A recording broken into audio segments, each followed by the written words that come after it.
Hello friends, मी आज कढी आणि भजे ह्याची रेसिपी घेऊन आली. खूप सोपी रेसिपी आहे. तर बघा, मी दही घेतली आहे आणि 2 चमचे बेसन पीठ घेतलं आहे. एक हिरवी मिरची कापून घेतली आहे, लसूण घेतला, लसूण घेतला आहे आणि जिरे घेतले आणि कढीपत्ता घेतला. आता मी दही आणि बेसन पीठ हे मिक्सरमध्ये थोडं फिरवून घेणार आहे. फिरवून घेतल्यानंतर तेल टाकून घेतलं, त्याच्यामध्ये जिरे टाकले. जिरे टाकल्यानंतर कढीपत्ता टाकला.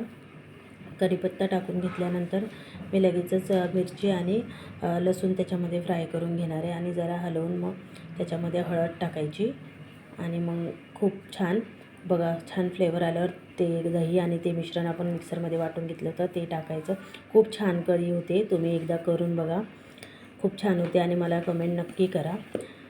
तर थोडं पाणी टाकून घ्यायचं, जसं की आपल्याला पाहिजे तसं पातळसर करून घ्यायची आणि वरतून मीठ टाकलं.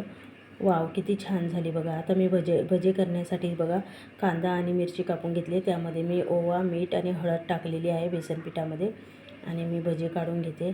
बघा, ही रेसिपी जर तुम्हाला आवडली असेल तर मला कमेंट करून नक्की सांगा.